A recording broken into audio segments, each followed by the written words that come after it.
All eyes are on this year's Shanghai Cooperation Organization's Samarkand Summit, scheduled on September 15th and 16th, as the 8-member grouping is all set to expand. The heads of member states are going to consider Iran's membership bid while granting it a member status. Speaking exclusively to WION, Uzbekistan's ambassador to India, Dilshod Akatov, explained what it would mean for Iran entry into the SCO. The Uzbek diplomat said that Iran's upcoming entry into the organization as a full member would open the gates for West Asian countries to the SCO. He further added that a number of Arab countries are showing great interest in joining the SCO as partners. Akatov said that the members will make a historic decision to improve and also expand the SCO during September 15th and 16th summit, making the organization even stronger from inside and attractive from outside. The SCO grouping right now includes close to half of the world's nuclear powers. Global leaders like India, China and Russia are part of it. And Russia is also a major oil producer.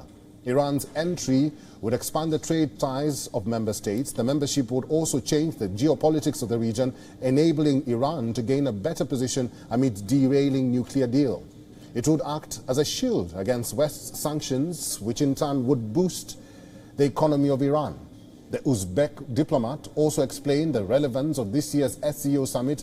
Akatov said that the two-day Samarkand meeting is the largest international political forum in Eurasia in recent years, and the heads of the member states are meeting together in person for the first time in the last 3 years. The meeting would allow discussion over bilateral, regional and global issues accumulated during the pandemic. Uzbekistan will also host Saudi Arabia, Qatar and Egypt as dialogue partners and consider dialogue partnership applications from Bahrain. The UAE, Syria and Iraq also aspire for SCO partnership. For more on the SCO summit, joining us now are WION's correspondents Sidhan Sibal and Anas Malik. Both are live in Samarkand, Uzbekistan. Hi Sidhan, I will start with you. How are countries prepared for the 15th? You have spoken to several diplomats. What is the expectation of the summit?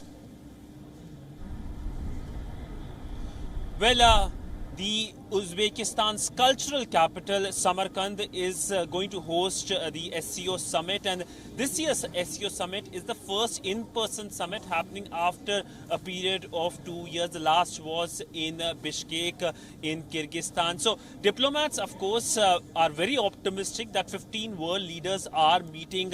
We know that the 8 member countries are participating, but there are invited guests and observer members who are also traveling to Samarkand to, of course, take part in the summit. Now, what is important to note is that while the global geopolitics is changing very fast, this major grouping of leaders who are non-Western, their gathering is important in terms, of course, making sure that the new world order is something which is non-Western, and secondly, sending a message that when it comes to global geopolitics, they also have a major stakeholdership.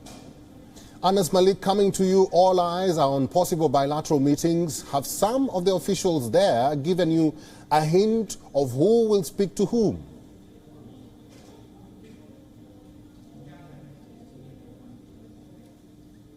Is that this meeting of the SCO heads of governments is deemed very significant. The Pakistani Prime Minister Shehbaz Sharif is all set to attend the meeting. He's due to arrive on the morning of 15th, and what we know so far is that while there is no structured meeting, but officials and authorities from Pakistani side have not ruled out the possibility of a handshake, or even that if it transpires into a polar side with his Indian counterpart. What we also know is that Shehbaz Sharif is due to hold at least 8 bilateral meetings, including very critical bilateral meetings which are almost now confirmed with the Chinese President Xi here in Samarkand, and also with the Russian President Vladimir Putin here in Samarkand as well. Now this comes in the backdrop of those allegations. So this meeting, or this participation of Shehbaz Sharif here in Samarkand at the SCO heads of governments is being closely watched out, both internationally and back home in Pakistan, because his political opponents would want to take mileage in case of any failure. Eric? Right. Siddhant, coming back to you, Iran's membership has been the focus even before the summit begins. Are officials there optimistic about Iran's role in the grouping? Eric, 2 points on this. First, of course, this is the next major expansion of the grouping after the 2017 expansion, which saw India and Pakistan becoming member of the grouping. Secondly, Iran's membership is important in terms of creation of what SCO grouping members would also be keen is a non-Western front. Now, Iran is staunchly non-West and of course is seen as anti-US as well. So for Iran, it's a win-win taking part of a grouping which is dominated by China and Russia. Another thing which is being seen is one of the key outcomes is trading in in local currency, basically not in dollars. So Iran is one of the champions in a sense when it comes to usage of rial, and now of course Russia facing the sanctions is also keen on use of local currency for trading. So that is why Iran's membership adds to the grouping's power, and of course we also know that SCO is already a very large grouping in terms of its geographical size, in terms of its economic weight, and in terms of population as well. So as Iran becomes its member, it also opens the gateway for other West Asian countries. We know several Arab countries are also keen now to become part of the SCO grouping. Anas Malik, now to you, what is the SCO's global importance, and especially for India and Pakistan?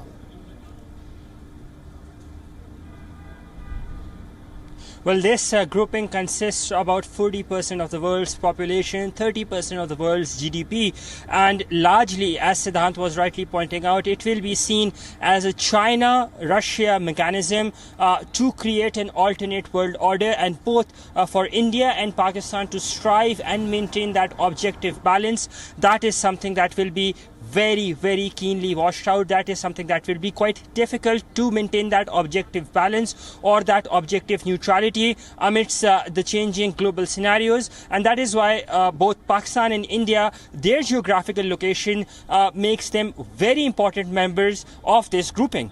Eric? Live from Samarkand, Uzbekistan, WION's correspondents Siddhant Sibal and Anas Malik, thank you very much. WION is now available in your country. Download the app now and get all the news on the move.